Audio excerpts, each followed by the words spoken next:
આજે આપણે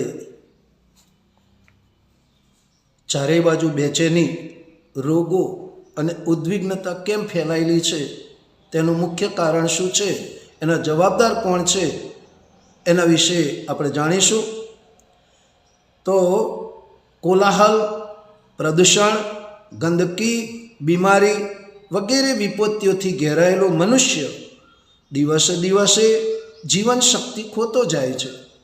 શારીરિક તથા માનસિક રોગો એને જર્જરિત કરી રહ્યા છે. દુર્બળતાના કારણે જન્મેલી કુરૂપતાને છુપાવવા માટે સાજ સજાવટ એ જ માત્ર ઉપાય નજરે પડે છે.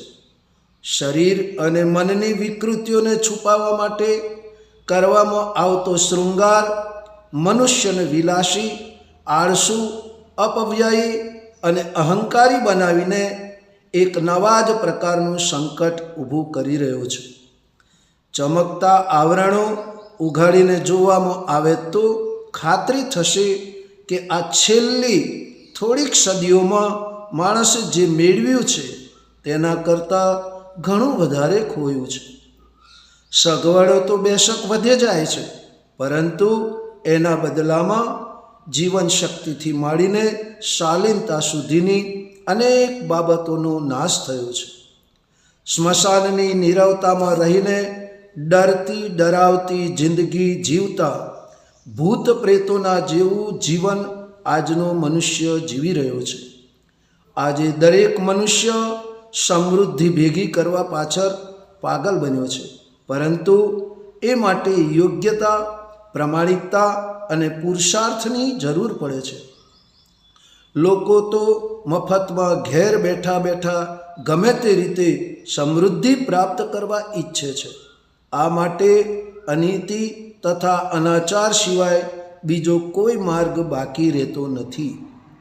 આજે પ્રગતિના નામે સંપન્ન બનવાની લાલચ ખૂબ જ વધી ગઈ છે.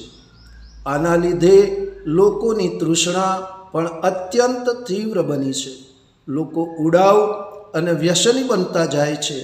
આ બધાનું પરિણામ એક જ આવે છે, અને તે એ કે મનુષ્ય અનેક દુર્ગુણોમાં ફસાઈ જાય છે. એકબીજાનો વિશ્વાસ અને સ્નેહ, સદભાવ ગુમાવી બેસવાના કારણે વ્યક્તિ હસતી હસાવતી અને સ્નેહ તથા સદભાવયુક્ત જિંદગી જીવી શકતા નથી. મિત્રો, આજ અસ્તવ્યસ્ત અને અનઘડ લોકોએ પ્રગતિશીલ ઉપલબ્ધિઓ ઉપર કબજો જમાવી દીધો હોય એવું લાગે છે, અથવા તો અભિનય ઉપલબ્ધિના નામે વધેલા અતિ ઉત્સાહે અહંકારનું રૂપ ધારણ કરીને શાશ્વત મૂલ્યોનો નાશ કર્યો છે. આ બંનેમાંથી ભલે ગમે તે કારણ હોય, પરંતુ એ તો ચિંતાજનક છે.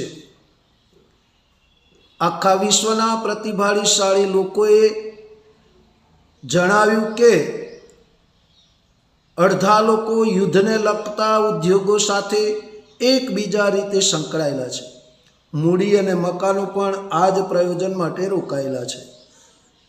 મોટા લોકોનું ચિંતન તથા કૌશલ્ય પણ યુદ્ધોના તાણાવાળા ગૂંથવામાં જ ગૂંથાયેલું રહે છે. આખા તંત્રનો ઉપયોગ જો યુદ્ધમાં થશે તો સમજી લેવું જોઈએ કે પરમાણુ શસ્ત્રો આ સૃષ્ટિનો વિનાશ કરી નાખશે. જો એમ થશે તો પૃથ્વી ઉપર જીવન નામની કોઈ વસ્તુ રહેશે નહીં. જો યુદ્ધો ન થાય તો બીજી મુશ્કેલી એ ઊભી થશે કે જે શસ્ત્રોનું ઉત્પાદન કરવામાં આવ્યું છે તેમનું શું કરવું. જે જનશક્તિ, ધનશક્તિ અને સાધન શક્તિ શસ્ત્રોના ઉત્પાદનમાં લાગેલી છે, એને અન્ય કાર્ય પાછળ ખર્ચવાની વિકટ સમસ્યાને કઈ રીતે હલ કરવી એ આજના માનવીએ, આજના ધનવાનોએ, આજના વૈજ્ઞાનિકોએ, આજના રાજનીતિજ્ઞોએ વિચારી અને સમાજ અને રાષ્ટ્રના ઉત્થાન માટે પોતે આગળ આવવું જોઈએ અને માર્ગદર્શન પૂરું પાડવું જોઈએ. ભાઈઓ બહેનો, આ વિડીયો આપને કેવો લાગ્યો સબસ્ક્રાઈબ કરી, લાઈક કરી, ફોલો કરી, શેર કરી અને એમને કોમેન્ટ કરી જણાવજો. વધુ બીજા વિડીયોમાં આપણે મળીશું. ધન્યવાદ.